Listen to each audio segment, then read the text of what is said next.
Alhamdulillah, salatu wassalamu ala rasulillah wa ala alihi wa ashabihi wa man tabi'ahum bi ihsanin ila yaumil qiyamah wa ba'd. Melanjutkan sesi sebelumnya, pembahasan terkait dengan unsur-unsur tindak pidana. Yang pertama, ar-ruknu syar'i, unsur formal atau aturan. Ar-ruknul madi, yang kedua, yaitu unsur material atau tindakan si pelaku. Yang ketiga, ar-ruknul adabi, yaitu pelaku itu sendiri. Di sini kita akan membahas unsur yang terakhir, yaitu ar-ruknul adabi, unsur moral atau pelaku tindak pidana. Dalam fikih jinayah, yang disebut dengan pelaku adalah manusia, di mana asas tanggung jawab dari pidana syaratnya 3. Yang pertama adalah manusia, sehingga jika selain manusia yang melakukan, berarti itu bukan tindak pidana. Contoh misalkan hewan ternak yang melakukan, maka yang dipidana bukan hewannya tetapi pemilik hewan tersebut. Sehingga kembali bahwa yang melakukan, yang disebut tanggung jawab pidana adalah manusia itu sendiri. Dan syarat yang kedua adalah mukhtaron, dia dalam keadaan tidak dipaksa melakukan tindak pidana itu, atau secara singkatnya dia mau melakukan itu. Kemudian syarat yang ketiga adalah mudrikan, dia secara sadar tahu apa yang dia lakukan, bahwa tindakannya adalah kriminal. Jadi 3 syarat. Yang pertama adalah pelakunya manusia, yang kedua pelakunya mau melakukan, yang ketiga pelakunya tahu apa yang dia lakukan. Sehingga kembali, jika dia melakukan dosa, dia pasti menanggung hukumannya. Sebagaimana Allah menegaskan, wala taksibu kullu nafsin illa 'alaiha. Seseorang yang melakukan dosa pasti menanggung hukumannya. Kemudian wala taziru waziratu wizra ukhra, dan seseorang tidak akan menanggung dosa orang lain. Man 'amila sholihan falinafsihi, siapa yang melakukan perbuatan soleh baik, maka itu bagi dirinya pahala. Wa man asa'a fa 'alaiha, dan siapa yang melakukan keburukan, maka dia yang menanggung hukumannya. Bahkan Rasulullah SAW menegaskan, la yu'khadhu rajulu bijari roti abihi, seseorang itu tidak menanggung kesalahan ayahnya, wala bijari roti akhihi, dan juga tidak menanggung kesalahan dosa dari saudaranya. Hadis riwayat An-Nasai. Di sini tegas, berarti yang menanggung tanggung jawab adalah manusia itu sendiri yang melakukan, dan dia yang menanggung hukumannya. Adapun korban itu pun sama, adalah manusia. Jadi tidak ada korban selain manusia. Lalu bagaimana jika korbannya itu adalah jenazah ataupun mayit? Misalkan seseorang mencuri kain kafan dari si mayit, maka si mayit tidak masuk kategori korban. Namun yang menjadi korban di sini adalah al-jamaah, yaitu masyarakat. Karena harta tadi ataupun kain kafan itu sudah menjadi harta masyarakat. Pencurian dilakukan berarti dia melakukan tindakan melawan publik. Lalu apa saja tingkatan dari tanggung jawab pidana itu? Ada beberapa tingkatan seseorang bertanggung jawab atas perilakunya. Yang pertama, tingkatan yang pertama adalah al-amad, disengaja. Jika kriminal dilakukan secara disengaja, maka itu tingkatan pertama dan hukumannya paling berat. Yang dimaksud dengan al-amad, disengaja, adalah dia berniat melakukan kriminal, kemudian dia melakukan kriminal itu, dan akhirnya terjadilah hasil dari kriminalnya. Tahapan yang kedua di bawah al-amad adalah syibhul amad, itu semi disengaja. Yang dimaksud dengan syibhul amad adalah seseorang melakukan, dia berniat untuk melakukan kriminal, kemudian dia melakukan kriminalnya, namun hasil dari kriminal itu tidak sesuai dengan apa yang dia inginkan. Itu syibhul amad. Contohnya, seseorang hendak memukul korban, sudah diniatkan di awal, kemudian dia melakukannya, pemukulan itu, namun endingnya orang tersebut meninggal dunia. Jadi ada niat untuk memukul seorang, dan itu merupakan kriminalitas. Dan ketika pukulannya dilakukan, itu tindakan kriminal. Korban meninggal dunia tidak sesuai dengan apa yang diharapkan. Nah, beda dengan yang tadi disengaja, memang niatnya untuk membunuh, melakukan pembunuhan, endingnya korban terbunuh. Untuk tahapan yang pertama, al-amad, hukumannya adalah kisos. Apabila tadi kasus pembunuhan. Untuk yang syibhul amad, apabila kasus pembunuhan, hukumannya di bawah kisos, yaitu membayar diat. Tahapan yang ketiga di bawah syibhul amad adalah al-khoto, tidak disengaja. Yang dimaksud dengan al-khoto di sini adalah seseorang berniat melakukan sesuatu yang baik, kemudian sesuatu yang baik itu dia lakukan, namun endingnya menjadi tindakan kriminal. Contohnya, seseorang berniat berbuat sesuatu yang baik. Dia ingin memanah sasaran. Dan itu perbuatan yang baik. Tapi ketika dia melakukan sesuatu, memanah tersebut, dia lepaskan anak panahnya dari busur, tujuannya ke sasaran, tetapi ada seseorang yang terkena dari anak panah yang tadi dilepaskan, sehingga seseorang tersebut meninggal dunia. Itu yang dimaksud dengan tidak sengaja. Hukumannya adalah membayar diat. Tahapan yang keempat adalah majaro majral khoto, sesuatu yang memang benar-benar tidak disengaja. Maksudnya adalah apabila seseorang dia tidak berniat untuk melakukan sesuatu, tetapi kemudian sesuatu itu terjadi dan endingnya kriminal, ada korban. Contohnya, seorang ibu yang menyusui, dia tertidur lelap, dan itu perbuatan yang baik. Tapi kemudian anaknya meninggal dunia tertimpa tubuh ibu tersebut. Ibu tadi dia tidak ada niatan untuk melakukan sesuatu, itu menindih anak tadi. Tapi kemudian terjadilah kejadian, anak tersebut meninggal dunia karena tertimpa ibu tadi. Maka untuk tahapan yang keempat ini, maka dikategorikan dia tidak mendapatkan hukuman. Atau contoh lain, seseorang dia tertidur, kemudian dia bangun dalam keadaan tidur,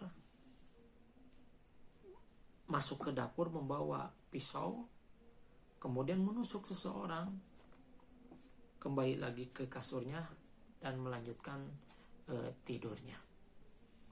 itu berarti dalam keadaan dia tidak sadar, tidak ada niat melakukan itu, tetapi korban ada. Maka untuk yang keempat ini, seseorang tersebut tidak mendapatkan hukuman. Lalu bagaimana jika misalkan seseorang melakukan tindakan kriminal, alasannya karena dia tidak tahu bahwa itu tindakan kriminal, atau yang disebut dengan al-jahlu, dia tidak tahu. Para ulama sepakat apabila dia melakukan tindak kriminal itu di negara Islam, maka alasan tidak tahu tidak diterima. Kan dalam kaidah disebutkan la yuqbalu fi daril islami al-udhru bi jahlil ahkam. Tidak diterima alasan seseorang, alasannya karena tidak tahu akan hukum selama dia berada di negara Islam. Jadi apabila dia berada di mayoritas muslim negaranya ataupun di negara Islam, kemudian dia melakukan tindak kriminal misalkan mabuk, ketika ditangkap dia beralasan saya tidak tahu, saya kira mabuk itu tidak diharamkan dalam agama. Alasan itu tidak dapat diterima karena dia berada di negara Islam. Beda halnya apabila dia berada di negara non-muslim dan dia mu'alaf, kemudian dia mabuk, beralasan tidak tahu, alasannya diterima. Ataupun jika ada alasan lain, seperti misalkan lupa. Nah, apabila alasannya lupa,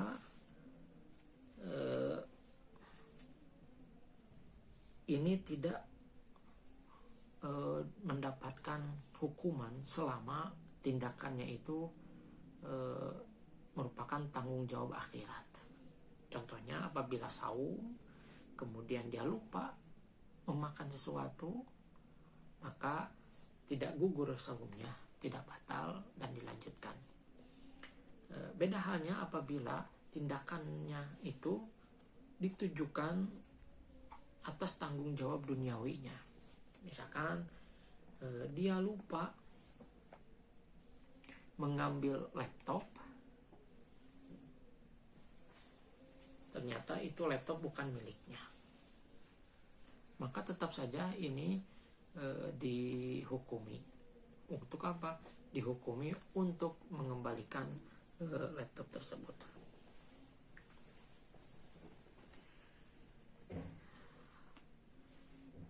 Lalu apabila jika alasan melakukan tindak pidana karena korban ridho, ya, di sini para ulama menyatakan bahwa apabila korbannya ridho, tetap si pelaku dia mendapatkan hukuman. Apabila tindakan kriminalnya berupa hudud dan juga kisos, pembunuhan. Misalkan apabila si korbannya ridho untuk dicuri barangnya, setelah dicuri barangnya kemudian dia merelakannya, tetap si pelaku dia mendapatkan hukuman. Karena tadi tindakan pencurian ini merupakan tindakan melawan jamaah, melawan publik. Meskipun korbannya memaafkan, tetap si pelaku dikenai hukuman. Ataupun ridho dijinahi, maka itu tetap juga mendapatkan hukuman. Ataupun seseorang ridho dibunuh, dia rela untuk dibunuh, tetap saja orang yang membunuh tersebut dia berhak mendapatkan hukuman. Terus pembahasan yang lain, bagaimana apabila si pelaku itu melakukan tindak kriminal alasannya bela diri, membela diri sendiri, mempertahankan hak dirinya ataupun mempertahankan hak orang lain. Namun ketika usahanya mempertahankan hak, terjadi tindakan kriminal, ada korban atas tindakannya itu. Para ulama menyatakan bahwa apabila yang terancamnya adalah jiwa, maka wajib hukumnya seseorang membela diri. Misalkan ditodong pistol, kemudian pistol itu dibalikkan oleh kita dan ditembakkan kepada si pelaku tadi, maka itu merupakan tindakan pembelaan diri dan tidak mendapatkan hukuman karena wajib mempertahankan jiwa. Namun apabila yang menjadi ancamannya adalah harta, contohnya seseorang dijambret dompetnya, di sini para ulama menyatakan hukumnya tidak wajib, tetapi hukumnya mubah, boleh. Dipertahankan silahkan, tidak dipertahankan pun tidak mengapa. Jadi tadi bahwa membela diri itu bisa wajib dan juga bisa boleh, tergantung objek apa yang dipertahankan haknya. Namun bagaimana jika misalkan si pelaku itu adalah anak kecil, lalu kita membalasnya dengan alasan mempertahankan diri? Apabila contohnya si pelaku dia menodongkan pistol dan dia berumur masih kecil, anak kecil, menodongkan pistol, saya ambil kemudian ditembakkan lagi, maka saya tetap mendapatkan hukuman, tapi tidak hukuman kisos, namun hukuman membayar diat. Begitupun jika misalkan yang mengancamnya adalah orang gila, saya pertahankan diri, tetap saya mesti membayar diat kepada keluarga dari orang gila tersebut. Atau bagaimana jika si pelakunya adalah hewan? Ada hewan ingin menubruk saya, kemudian saya menghindar, lalu saya pukul dan hewan tersebut mati. Nah, di sini para ulama mengatakan tetap meskipun alasannya mempertahankan diri, saya wajib mengganti rugi atas hewan yang telah saya bunuh tersebut. Namun yang menjadi catatan adalah apabila dalam usaha mempertahankan diri itu harus sebanding dengan ancaman yang dilakukan kepada kita. Jika seseorang mengancam nyawa, maka tidak mengapa pun kita membunuhnya. Namun jika seseorang mengancam untuk memukul, hampir memukul kita, tidak boleh kita berlebihan dalam mempertahankan diri, malah kita membunuhnya. Karena Allah menegaskan, "Faman i'tada 'alaikum fa'tadu 'alaihi bimithli ma i'tada 'alaikum." Apabila kalian terancam, maka balas dengan ancaman yang serupa, yang setimpal, dan tidak boleh berlebihan. Ya, syarat-syarat dari perlawanan diri adalah yang pertama ada perlawanan dari orang lain. Karena jika tidak ada perlawanan, mana mungkin kita bisa membela diri. Kemudian syarat yang kedua, perlawanan dari orang lain tersebut bersifat spontan saat itu terjadi. Jadi bukan nanti, tetapi saat itu. Ketika kita membela diri, pada saat itu pun dinyatakan sah. Apabila ancamannya untuk hari esok dan dibunuh oleh kita hari ini, nah itu tidak disebut dengan pembelaan diri. Kemudian syarat yang ketiga dari bela diri adalah tidak ada jalan lain untuk membela diri kita kecuali dengan cara menyakiti orang lain. Tapi apabila masih ada cara yang lain, misalkan dengan berlari, nah itu tindakan kita membunuh orang lain alasan bela diri tidak dibenarkan karena masih ada kesempatan untuk berlari. Syarat yang keempat adalah pembelaan diri yang dilakukan itu mesti sebanding dengan ancaman yang dilakukan orang lain kepada kita. Artinya tadi tidak boleh berlebihan dalam membela diri.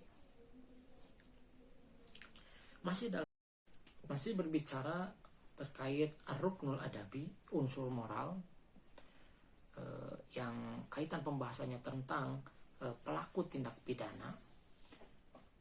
Bagaimana apabila alasan pelaku tindak pidana itu adalah adanya unsur dakwah? Maka apabila ada unsur tersebut, pelaku tidak dikenai hukuman selama syaratnya adalah dai, orang yang berdakwah itu orang yang mukallaf. Dia layak untuk diberikan beban dakwah, seperti dia balik, berakal, dan dia tidak dipaksa, sadar atas apa yang dia lakukan. Syarat yang kedua adalah iman. Apabila da'inya seorang yang kafir, maka tindak pidana yang dia lakukan tetap dihukum. Tapi apabila seorang muslim yang beriman, dia berdakwah kemudian melakukan tindak pidana, maka itu tidak dihukum. Contohnya merusak diskotik, itu tidak dihukum bagi seorang dai. Syarat yang ketiga bagi seorang pendakwah adalah mampu. Jadi jika memaksakan diri untuk berdakwah padahal dia tidak mampu, yang hasilnya nanti malah berbuah tindakan pidana, maka tindakan pidana yang dia lakukan itu mendapatkan hukuman. Beda halnya jika dia mampu melakukan itu, mencegah kemungkaran, dia mampu, dan ketika melakukan terjadi tindak pidana, maka tindakannya tidak dikenai hukuman, karena dia memang sudah layak untuk berdakwah. Syarat yang keempat adalah adil. Artinya adalah pelaku dakwah, dia bukanlah orang yang pernah berbuat dosa besar.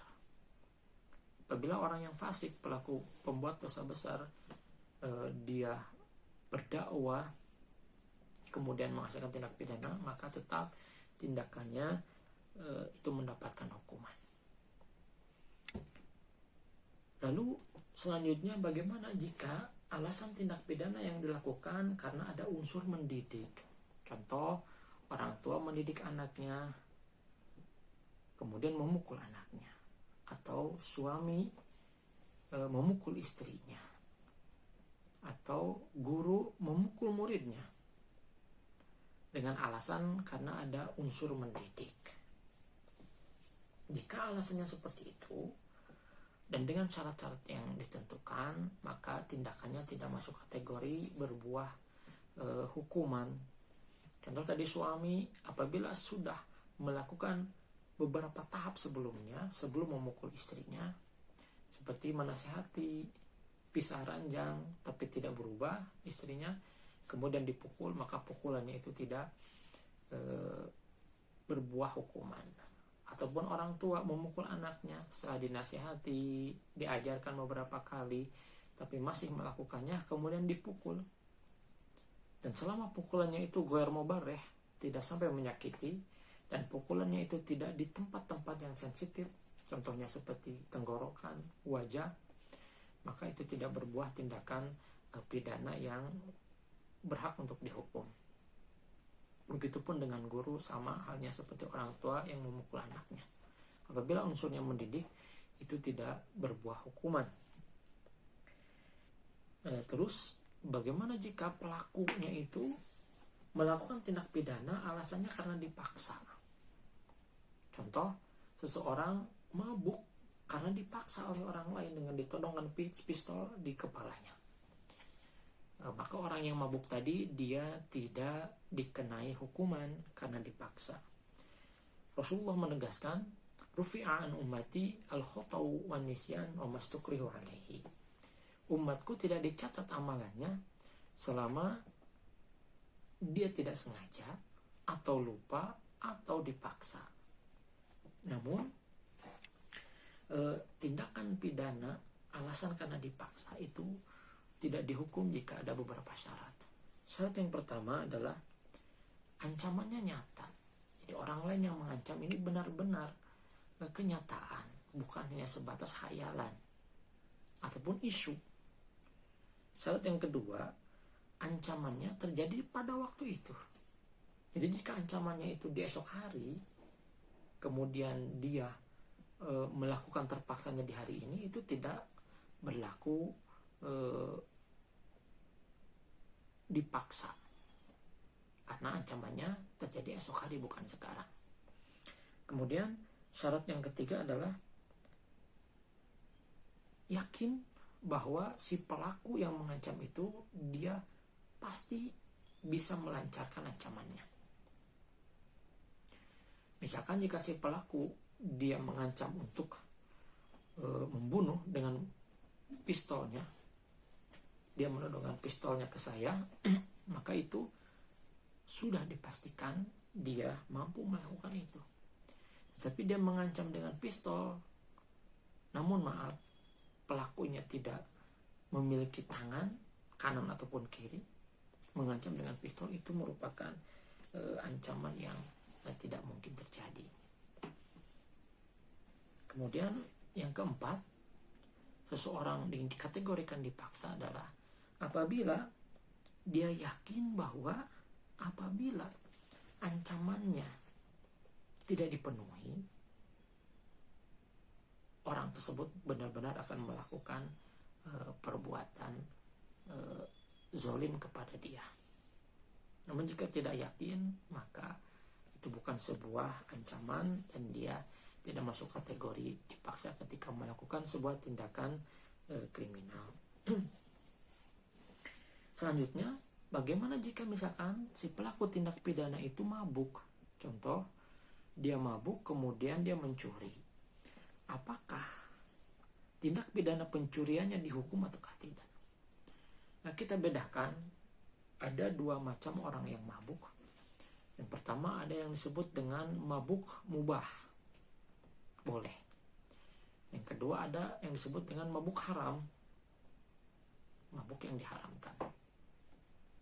Maksud dari mabuk yang mubah adalah jika seseorang dipaksa untuk mabuk, kemudian dia mabuk bukan atas keinginannya, lalu ketika dia mabuk dia mencuri, maka pencurian yang dia lakukan di saat dia mabuk bukan karena kesadarannya, itu tidak mendapatkan hukuman. Jadi tidak dipotong tangan gara-gara mencuri saat dia mabuk. Kalau mabuk haram berarti dia mabuk atas kesadarannya sendiri dan dia tahu itu adalah barang yang memabukkan. Kemudian dia konsumsi, dia berhak mendapatkan hukuman atas mabuknya. Ketika mabuk dia mencuri, maka pencurian yang dia lakukan pun berhak mendapatkan hukuman.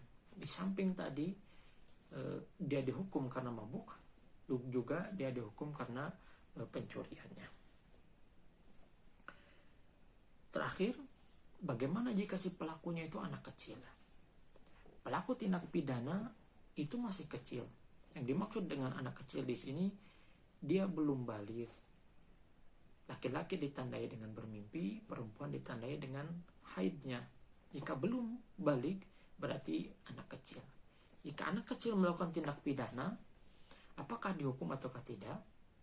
Tetap anak kecil tersebut dihukum, namun dihukumnya tidak masuk kategori hukuman hudud ataupun qisas. Contoh, jika anak kecil mencuri dengan nilai pencuriannya sampai misalkan 2 juta rupiah, maka anak kecil tersebut tidak dipotong tangan, tetapi dia ditakdib, dididik dengan hukuman takzir, hukuman yang disesuaikan oleh hakim dengan umur anak kecil pada waktu itu. Itu terkait unsur moral ar-ruknul adabi mengenai pelaku tindak pidana dengan beberapa kondisi dari pelaku tindak pidana. Wal afu minkum. Wassalamualaikum warahmatullahi wabarakatuh.